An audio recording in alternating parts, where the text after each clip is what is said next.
파묘라는 영화가 개봉을 했거든요. 제 손으로 파는데 기분이 묘하거든요. 며칠 동안 가위 눌렸었어요. 지금 제 어깨 뒤에서 수십 명이 지금 줄다리기 하고 지금 있는 거 아니에요? 일본은 집에 뼈 담은 함을 놓잖아요. 일본 사람들은 돌아가신 분이 한 세대 지나면 이제 신이 돼가지고 선반 위로 올라가시는 거예요. 우리가 굉장히 잘 아는 귀신이 있어요. 니지미. 그게 귀신이에요? 요정 아니에요? 이집트는 인공적으로 미라를 만들기도 하지만 뼈만 나오는 게 아니라 피부 조직까지 같이 나오는 경우가 많이 있어요. 역사를 보다 가깝게, 역사를 보다 재밌게, 역사를 보다 진행을 맡은 허준입니다. 오늘도 재미있는 역사 이야기 들려주실 선생님들을 소개해드리도록 하겠습니다. 안녕하세요. 반갑습니다. 네, 안녕하십니까. 경희대 사학과에서 고고학을 강의하고 또 연구하고 있는 강인욱입니다. 한국이집트학연구소의 광민수입니다. 이집트 학과 이집트 고고학을 공부하고 있습니다. 성원대 유로면화연구소의 박현노입니다. 이슬람사를 공부하고 있습니다. 자, 그리고 오늘은 또 새로운 선생님을 모셨습니다. 네, 건국대 사학과에서 일본사, 한일관계사 등등을 공부하고 또 가르치고 있습니다. 나행주라고 합니다. 네, 반갑습니다. 성함도 역사적인 성함을 또 갖고 계십니다. 제가 다 자랑할 게 없는데 이름은 자랑할 게 있습니다. 한자로 행복의 기둥. 제가 여러분의 행복의 기둥입니다. 그러면 모두 좋아하시더라고요. 저는 행주산성이 떠올랐어요. 그러니까요. 또 대한민국 역사의 자랑스러운 일면 중에 하나. 오늘 여러 가지 이제 이야기 중에 제가 좀 꺼려하는 이야기가 오늘의 주제라서 살짝 걱정이 되기는 합니다만, 그러고 보면 고고학자들은 공포심이 없어야 되죠. 그렇죠. 예. 되게 무뎌져요. 처음에는 그 인골보나 해골보면 그렇기도 한데 좀 지나면 그냥 무덤덤해져서요. 그걸 못 이기면은 공부를 못 하는 거니까요. 처음엔 그 생각을 하고 고고학을 접하진 않았죠. 그렇게 몰랐는데 제가 이제 공부를 한다고 그래서 저희 때만 해도 이제 저희 선생님 방에 인골이 있었어요. 책장 위에 한 5개 정도가 있었는데 제 선생님 방에도 그 두개골들이 쫙 놓여져 있었습니다. 이런 분들하고 방송 못 하겠네요. 역사 가는 분들은 기본이죠. 저도 이제 고고학 가시는 천부장 선생님이 방에 완전히 석기하고 유골하고 근데 저희 중고등학교 때만 생각해봐도 과학실이 공포의 대상인 경우가 많았잖아요. 그 이유가 해골 모형 있고 막 이렇게 얼굴 반쪽 막 껍데기 벗겨져 있는 모형 뭐 있고 막 이래서 그게 이제 무서웠었는데 고고학은 기본적으로 그냥 두개골들이 방에 있군요. 사실 한국에 있으면요 두개골이 왜 되게 귀해요. 한국에서는 이게 다 땅의 산성이라서 무덤을 파도 인골이 거의 안 나와요. 다 부식이 돼요? 예, 안 나와요. 그래서 저희는 기괴한 이 해골 나오는 거는 거의 모르기 때문에 그래서 그나마 우리 국내에서 뼈를 연구하는 고고학을 이제 보통 형질 인류학이라고 하는데 그 국내에 최초로 도입한 고고학자가 바로 제 지도 교수님이셨던 그 최봉룡 선생님께서 도입하셨어요. 그 전만 해도 가끔씩 땅 파다가 인골 나오면 그때부터 인부들이 이제 아이고 재수 없다고 얼른 고사 지내고 모아서 불태워버리고 그랬대요. 그 중요한 자료를. 저희도 가야 고분에서 나온 무덤들 그 귀한 자료를 아이고 이거는 부정 탄다고 불을 실제로 다 태워서 없애신 분도 있었답니다. 80년대 들어오면서부터 인골 나오면은 그거 버리지 말라고 내가 수습하겠다고 하셔가지고 당신 방에 갖다 놓으셨죠. 그랬는데 지금은 이제 다 관리가 잘 되고 있지만은 우리나라는 땅이 산성이라 인골이 잘 안 나오면요, 인골이 잘 나오는 나라도 있어요. 이집트는 잘 나오죠. 이집트는 팠다 하면 다 나와요. 사실 이집트는 인공적으로 미라를 만들기도 하지만 미라가 만들어지기 이전 선사시대 때의 인골들도 뼈만 나오는 게 아니라 피부 조직까지 같이 나오는 경우가 많이 있어요. 그러니까 뭐 아무리 건조하다 보니까, 그리고 이게 무덤 만드는 공간들은 사막이니까 사막에다가 묻는 순간 부패가 되기 전에 먼저 건조가 되기 때문에 남겨진 경우가 되게 많이 있어요. 이게 한국 사람이 땅을 파거나 뭐 이렇게 놀거나 뭘 하다가 인골이나 피부가 말라붙은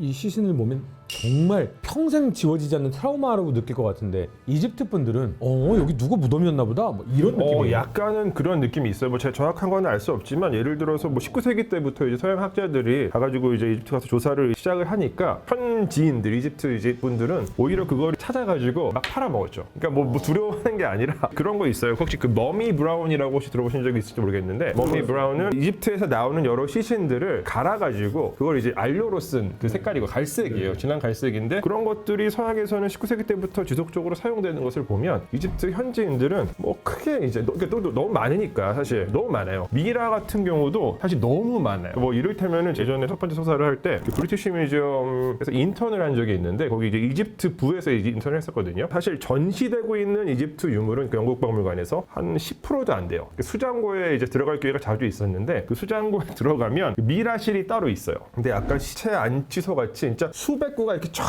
다 이렇게 그 정도로 많습니다. 사람들이 워낙 그런 거를 자주 접하고 당연한 시대를 살다 보니까 그냥 뭐 그런가 보다라는 그러니까 우리가 좀 죽음과 삶의 거리가 좀 멀잖아요. 죽음과 두려워하죠. 저는 우리 문화가 좀 더 그런 게 아닌가라는 생각이 들어요. 정말 우리는 굉장히 죽음에 대한 것을 두려워하고 시신이나 두개골이나 뭐 이런 것에 대해 굉장히 터부시하는 게 분명히 있긴 한 것 같아요. 저도 이제 무슬림 세계 가보면 항상 간다는 게 모스크 아니면 무덤이잖아요. 사진 찍고 나서도 이거 괜찮을까? 그런 느낌이 들 때도 있어요. 개인적으로는. 그리고 실제로 유럽에 가보셔도 제가 살던 집에서 20m 거리에 공동묘지가 있었어요. 제 방 창문에서 공동묘지가 보여요. 유럽 같은 경우도 그냥 동네에 무덤들이 계속 있고 최근 무덤도 있고 한 200년 된 무덤도 있고 이런 식으로 죽음과 삶의 공간이 막 중첩되는 방을 좀 오랫동안 살아왔었던 것 같아요. 이집트와 우리나라의 무덤이나 두개골이나 뭐 이런 이야기를 하다 보니까 파묘라는 영화가 개봉을 했거든요. 영화 예고편만 보더라도 와 무시무시하더라고요. 그 예고편만 보더라도 한국인이 생각하는 공포가 확실히 느껴지거든요. 무덤에 대한 이걸 판다 그리고 거기에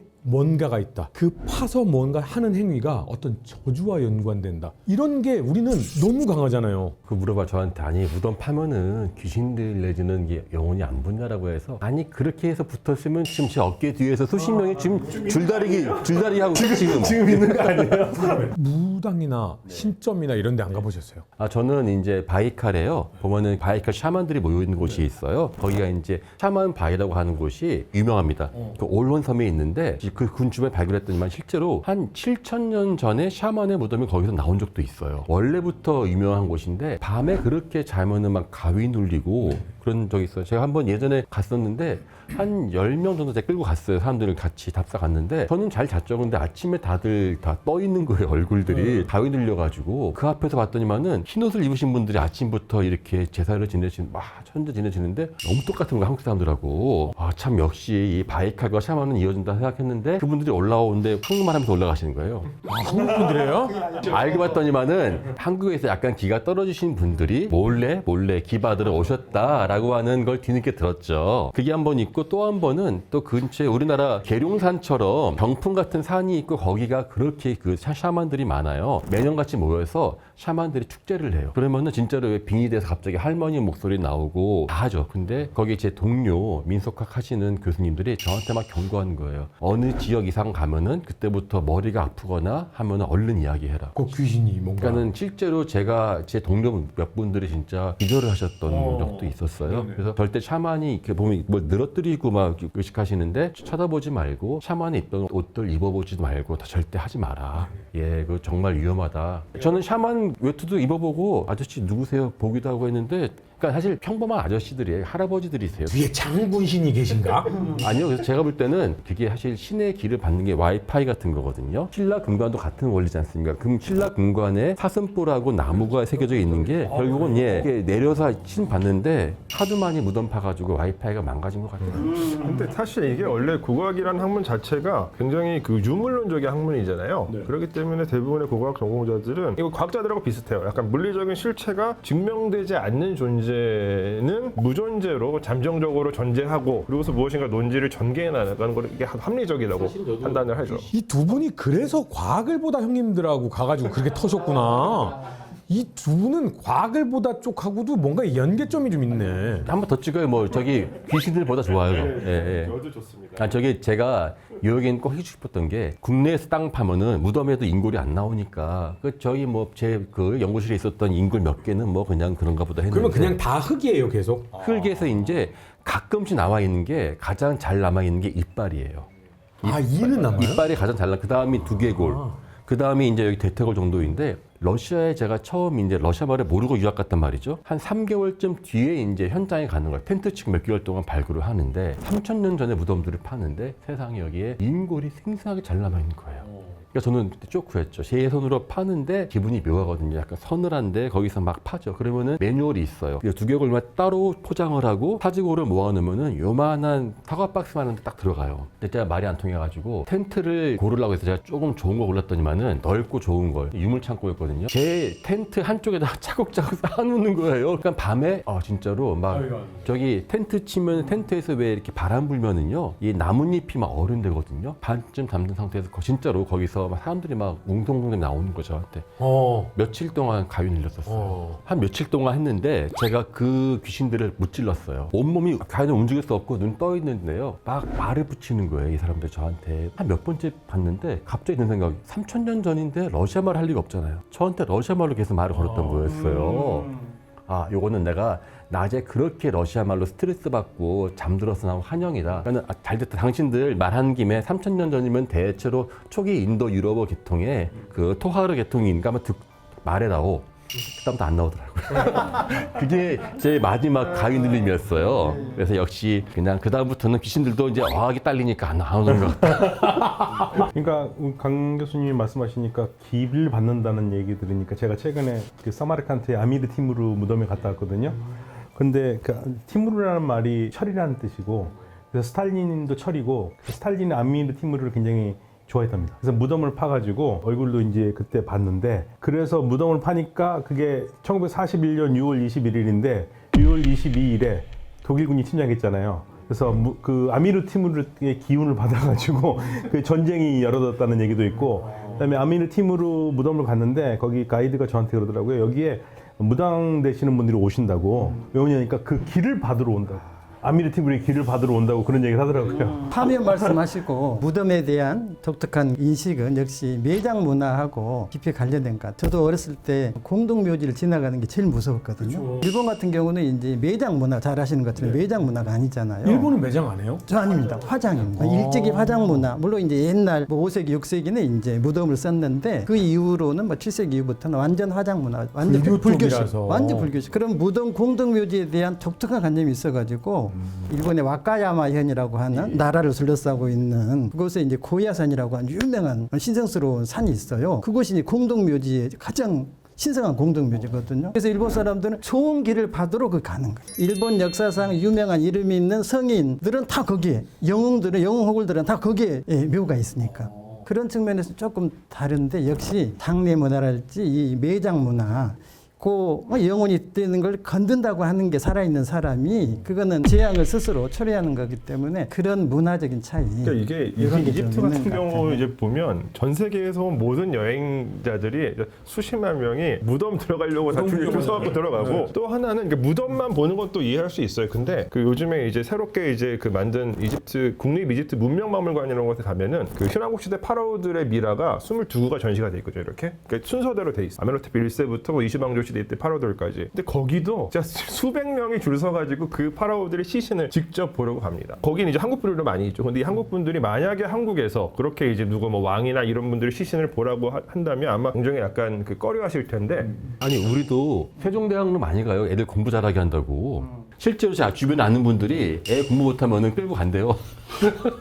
근데 이집트는 이제 아예 매장된 공간까지 들어가니까. 그런데 공주 이제 무령왕 같은 경우 이제 견학차 들어갔는데 사실 조금 느낌은 즐거운 느낌은 아니죠. 뭐 사람에 따라 다르긴 하겠지만 일본사 이제 하시잖아요. 일본은 집에 뼈 담은 함을 놓잖아요. 그 함을 자체를 넣는다기보다도 화장해가지고 유골은 가족 묘지에 이제 안치를 하는 거고, 집 안에는 불단이라고 해서 일본식으로 부스단이라고 해서 이게 이제 한국 사람들은 생사간의 좀 차이라고 할 수 있는데, 일본 사람들은 죽음을 두려워할 이유가 없는 게 이제 불교 영향이라 하긴데요. 죽으면은 부처님 불자를 써서 호독계라고 하거든요. 일본식으로 호독계라고 하는데 우리말로는 그 부처님인 거예요. 죽으면은 부처님이 되는 거예요. 부처님이 되면 극락왕생하는 거기 때문에 그렇게 죽음을, 그래서 이 집안에는 불단이라고 해서 자기 집안에 부처님이 되신 분, 돌아가신 분을 모시는 거고. 그러면 거기에다는 그 유골 그 이제 위에는 없나요? 우리식으로 하면 이제 2회 정도. 그 느낌은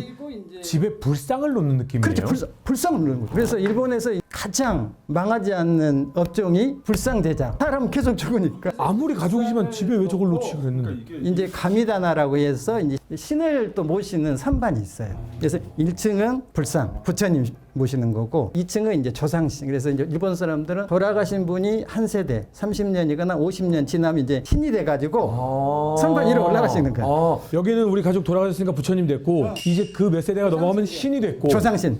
그런 게 일본 무슨 드라마나 애니메이션 같은 거 보면은 이제 집에 들어가서 이렇게 인사하고 예 그거 그게 그냥 아버지를 기린다라는 우리의 개념이 아니라 이제 부처님이 되셨으니까. 네네. 이제 조상신을 받드는 그런 차원에서요. 저 또 궁금합니다. 거란이나 몽골이나 가운데 머리를 남기고 이제 옆머리를 이제 따잖아요. 그거는 투구를 쓰면 투구가 물이 없으니까 머리 감기도 힘들고 뭐 하고 하니까 옆머리만 이렇게 남겨서 이렇게 귀 뒤로 넘기다든지 귀걸이에 감는다든지 이렇게 남기는 거잖아요. 일본의 머리를 보면요. 촌마개라고 하잖아요. 아니 만약에 투구를 써서 그런 거라고 하면 이해를 하겠는데 이쪽의 무사들은 이렇게 초밥으로 이렇게 얹잖아요. 그럼 투구도 못 쓸 것 같은데 이거 왜 이걸 해요? 마찬가지로 그 촌막의 유래가 여러 가지 설이 있는데 가장 모든 사람이 인정하는 설은 무사들의 이제 시대가 되면서 나온 머리 모양이에요. 사실 고대 같은 경우는 머리 우리처럼 길었잖아요. 근데 이제 이게 긴 머리에 투구를 쓰고 갑옷 투구를 입고 몇 시간 동안 하면은 사실 이제 답답하고 땀나고 최소한만 남기고 갖게 된 게 투구. 그러니까 이게 저희가 촌막의 유래. 헤어스타일을 무조건 실용적으로 용도로 볼 수 없어요. 물론 기본 출발은 실용적이지만 궁극적으로는 그 사람의 아이덴티티, 정체성을 표현하는 거거든요. 제가 여기를 깎고 왜 여기를 남겨뒀냐, 개개인의 상징성인데 제가 그때 비유 많이 드는 게 넥타이예요. 넥타이 용도 지금 있어요?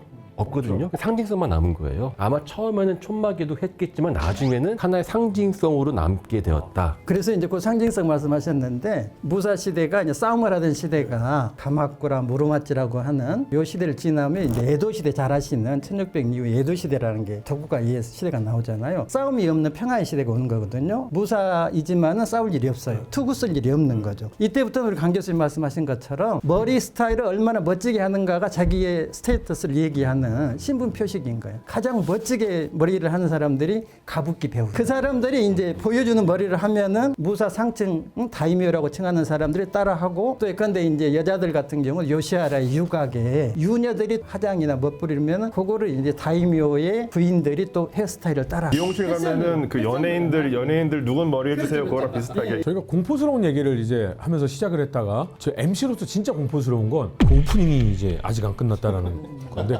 빨리 이제 넘어가 보도록 하겠습니다. 저희가 공포 이야기하면 예전에는 일본 공포를 엄청나게 무서워했었어요. 그러다가 이제 K 공포가 전 세계로 또 확산이 되고 뭐 이런 과정을 좀 겪었었는데 일본에는 제일 무서운 공포 괴물 하면 어떤 거예요? 그 흔히들 아는 것처럼 일본은 오니라고 하는 귀신 기자를 쓰는 오니인데 그 오니는 엄청 느낌상으로는 친근해요. 이 세상살이는 오니 가득하다 뭐 이런 연중 행사 중에 하나가 절분, 세스분이라고 하는데 콩을 볶아가지고 나이 숫자만큼 먹고 이제 집안에서 봄맞이 행사로서요 콩을 뿌리면서 주문을 하나 외우는데 복은 들어와라, 자기 집으로 들어와라 그런 얘기고요. 오니는 밖으로 나가라 뭐 그런 거기 때문에 뭐 귀신이나 이런 것보다도 조금 사악한 거, 나쁜 기운 그런 정도의 느낌인 거예요. 오니는. 제가 저희 아들하고 굉장히 좋아하는 귀멸의 칼날이라는 일본 애니메이션인데 거기에 나오는 귀신들을 오니라고 표현을 하거든요. 근데 거기서는 이제 사람을 잡아먹는 괴물들을 오니라고 표현을 하고 굉장히 다양한 괴물들을 오니라고 표현을. 크게 하면 이제 원인데 그게 이제 요카이라고 하는 게 있고 천구, 탱구라고 하는 거. 그게 어떤 측면에서는 원령 신앙하고도 매치가 돼가지고 일본 사람들이 정말 무서워하는 그런 건지도 모르겠어요. 원령 신앙은 예컨대 일상생활을 하던 사람이 피치 못할 자기 억울한 죽음을 맞았을 때 좋은 의미 귀신이 돼야 되는 건데 성부를 해야 되는데. 그렇죠. 일본식으로 부처님이 못 되고 이제 구천을 맴도는 거죠.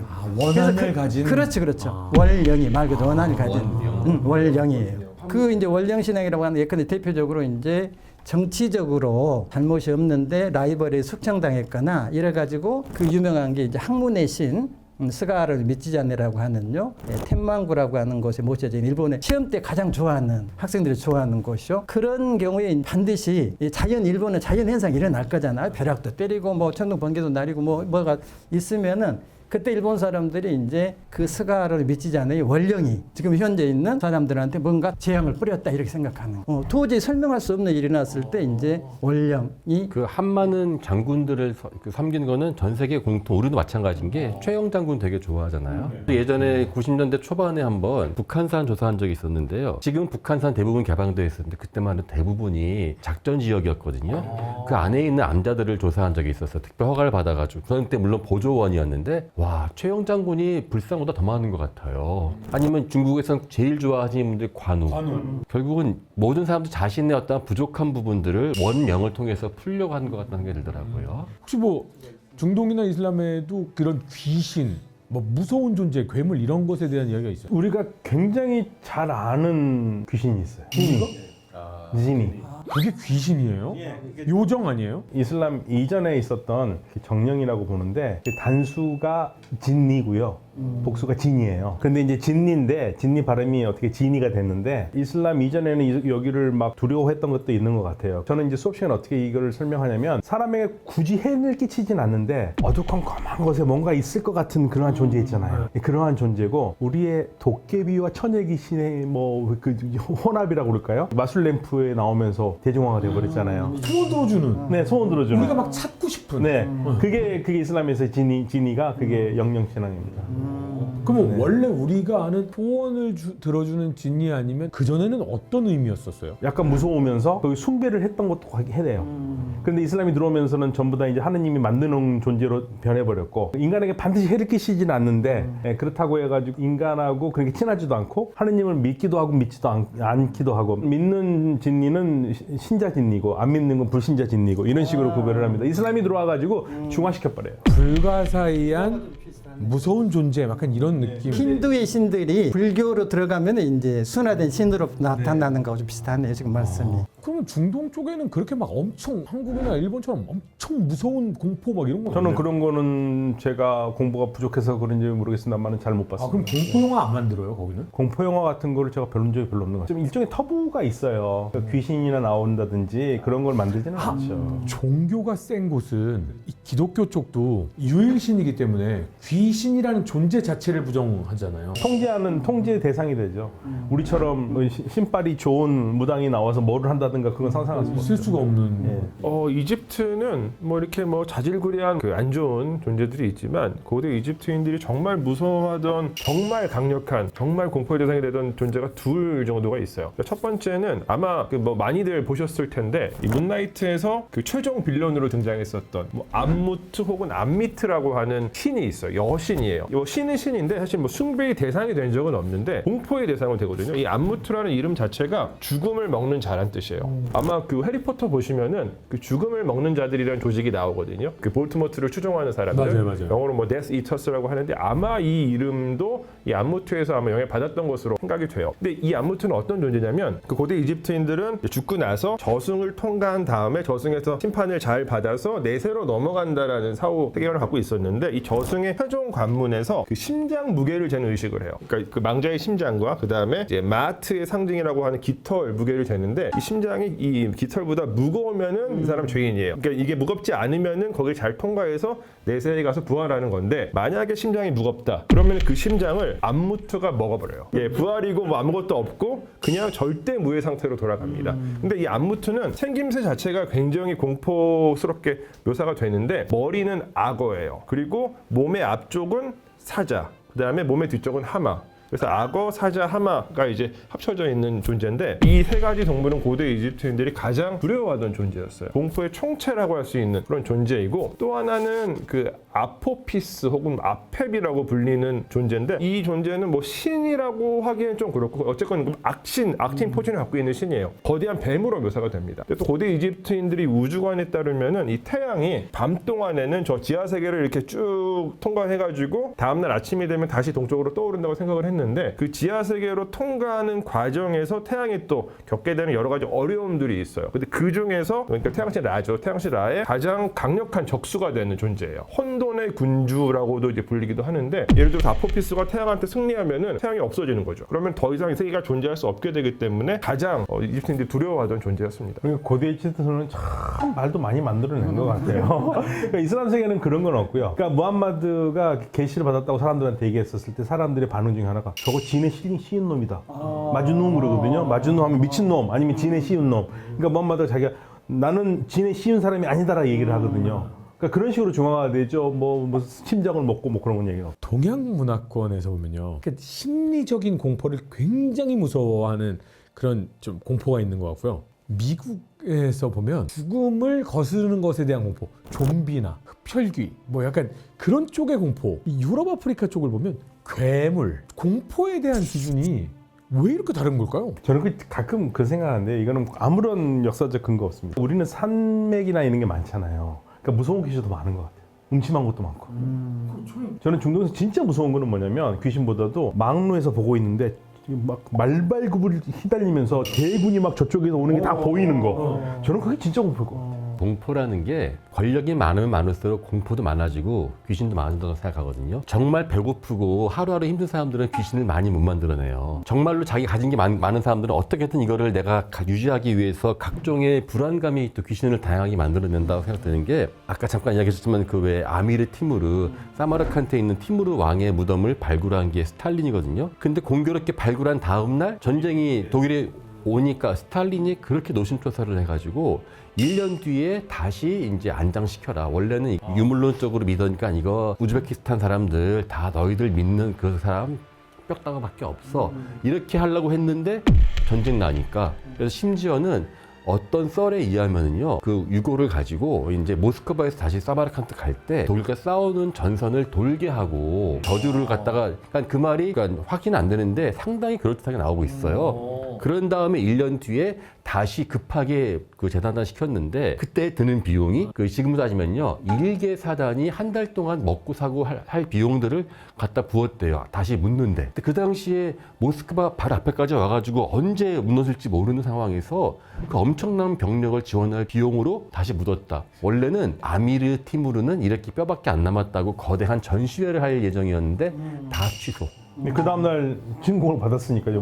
무덤. 근데 공산주의에서는 절대 사실은 해서는 안 되는 거잖아요, 그거는. 그러니까 가장 스탈린이 가장 그런 거에 대해서 미신을 많이 믿고 했다는 게 이 사람이 워낙에 그 불안하잖아요. 지금도 수많은 기록 보면은 진짜 전쟁에서 싸우는 병사들은 강력한 유물론으로 싸웠다면 스탈린은 강력한 주술론으로, 샤머니즘으로. 그 인간의 귀신은 가장 약한 데서 피어오르는데 약한 거는 내가 잃을 게 많아야지만 귀신이 생기는 게 아니 그래봤자 내가 수많은 동물 사냥한 것처럼 똑같이 죽을 것이라고 마음먹으면 그 다음에 귀신에 대한 생각도 되게 단순해질 것 같은데 근데 지금 우리 교수님이 얘기하시는 것과 반대로요. 이사를 갈 때 팥을 놓는 분들 굉장히 많고요. 산동네, 시골 동네, 어려운 동네에서도 일을 나가시면서 고시래를 하고 나가시는 분들도 상당히 많습니다. 이런 것처럼 뭔가에 액땜을 한다거나 내가 행운을 갖기 위해, 액을 막기 위해 하시는 정말 많은 풍습들이 있잖아요. 이런 풍습들 혹시 일본에도 뭐 있나요? 일본 사람들이 이제 가장 싫어하는 게 이제 일본식으로는 개가래라고 해가지고 우리식으로는 부정탄다는 그런 거거든요. 그 예컨대 장례식장에 가면은 손님들한 주문객들한테 이제 상주 쪽에서 소금을 주는 거, 선물로 소금을 다른 이제 답례품과 함께 소금을 주고 그 소금을 이제 자기 집에 돌아가서 현관에서 들어가기 전에 부정을 털어내는 거거든요. 그래서 일본 사람들이 이제 원시 고대부터 이제 부정을 나쁜 것을 털어내는 게 두 가지 방법이 있는데 하나는 입수 물속에 들어가는 거예요. 그런 측면에서 목욕 제기하고 조금 일맥상통하고 또 하나는 이제 신사 같은 데서는 우리 뭐 부채 그 총채 같은 걸로 이게 터는 거잖아. 이런 거를 이제 하라이라고 한 털어낸다는 거거든요. 그리고 일본 사람들은요, 집에 사람이 없어도요, 일하고 집에 들어오거나 하면 인사를 다다이마 이렇게 하고 인사를 해요. 왜 그래요? 집에 있는 보이지 않는 조상님은 계시는 거니까 거기에 대한 이제 이게 우리나라는 그래서 별로 없는데 이렇게 러시아도 그렇고요. 그 모서리에 성상을 모셔놓거나 해서 그러한 성스러운 공간들을 만들어 놓고 그러니까 왜냐면은 러시아는 이해가 되는 게 시베리아 같은 경우는 교회 같은 게 되게 멀리 떨어져 있으니까 자기 집 한 구석이 아예 그러한 공간이 되어 있는데 사실은 이제 고고학적으로 봐도요. 저기 집자리 안에서 한쪽은 일종의 죽은 자 예전에 의뢰를 위한 공간들이 있는 게 꽤 있어요. 궁극적으로는 귀신을 믿는다는 것 자체가 저에게 살아있음을 증명해 준다고 저는 보기 때문에 저도 사실 그게 징크스 같은 게 제가 꿈을 꾸면은 잘 맞아요. 정확하게는 모르겠지만은 뭔가 조금 괜찮은 일이 있을 것 같다. 안 좋은 게 있을 것 같다. 실제 발굴할 때도요. 어디선가에서 소가 한 마리 딱 들어가는 거예요. 그쪽으로. 그 땅으로. 예. 근데 거기서 나중에 무덤이 나왔는데 보통은 인골이 안 나오는데 거기 인골이 나온 거예요. 그 무덤에서는. 강 교수님은 유물론자가 아니라요. 영이 세서 뭐가 안 보이는 거, 뭐가 안 나타나고 그런 거라니. 최영 장군이 쓰신 거라니까. 제가 또 강씨잖아요. 아 그러시구나. 강감찬 장군이. 뭔가 있긴 있는데 근데 저는 언제나 좋은 꿈 꾸면은 꼭 적어놓고 보면 오늘 좋은 일 있을 거예요.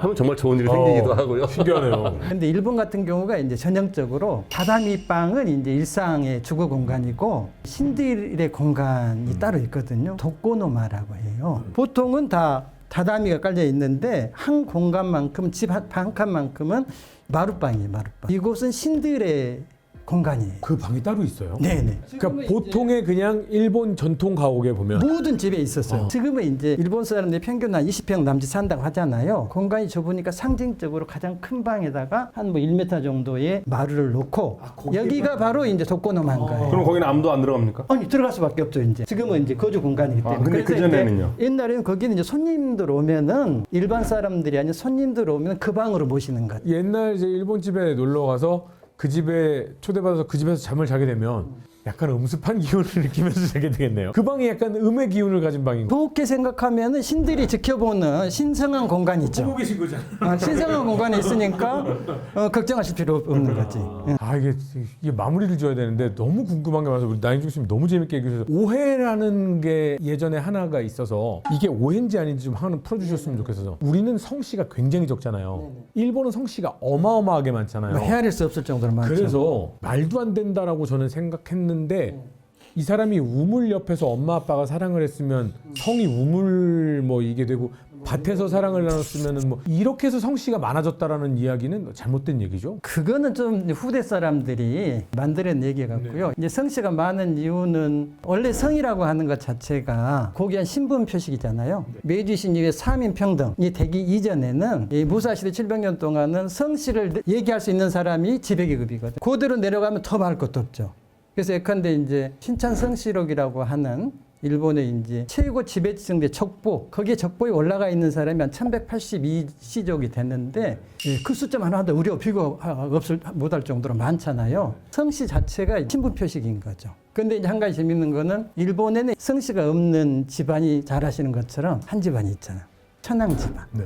천황 집안은 성씨가 없는 거죠. 그러니까 일본의 성씨도 역시 근대에 만들어진 거죠. 그러니까 이제 숫자가 20만, 30만 네. 늘어난 거는 네. 근대 이후에 예컨대 1억 명이 다 성씨를 갖게 된 이후에 기하급수적으로 많아졌죠. 근데 그럼에도 불구하고 절대적인 숫자는 우리에 비하면 훨씬 더 일본은 성씨가 고위도도 많았고 중세부터 많았어요. 사실은 우리나라가 좀 독특한 케이스예요. 중국하고. 그러니까 예컨대 러시아도 그렇고 미국도 영국도 다 성이 엄청 많아요. 러시아도 인구 1억 4천인데 약 120만 개거든요. 성이. 한국은 지금 한 상위 세계가 절반이잖아요. 김이박이. 네. 그 중국도 보면은 상위 100개 성 정도가 80%거든요. 한국 중국만의 특성인 것 같다는 생각이 들더라고요. 예. 뭐가 있어서 그런 게 아닌가. 그 여러 가지 원인이 있는데 각자 유명한 성에 갖다 붙여버리는 식으로 저희 집처럼 산 거예요. 중간중간에 다 사서. 아무튼 뭐 우리 나인주 교수님 오셔가지고 너무 재밌는 이야기 많이 들었고 오해도 많이 풀어주신 것 같고 하여튼 이렇게 인문학 역사 이야기는 오시는 분마다 은혜로운 이야기를 많이 들려주시는 것 같습니다. 오늘 이야기 수고 많으셨습니다. 감사합니다.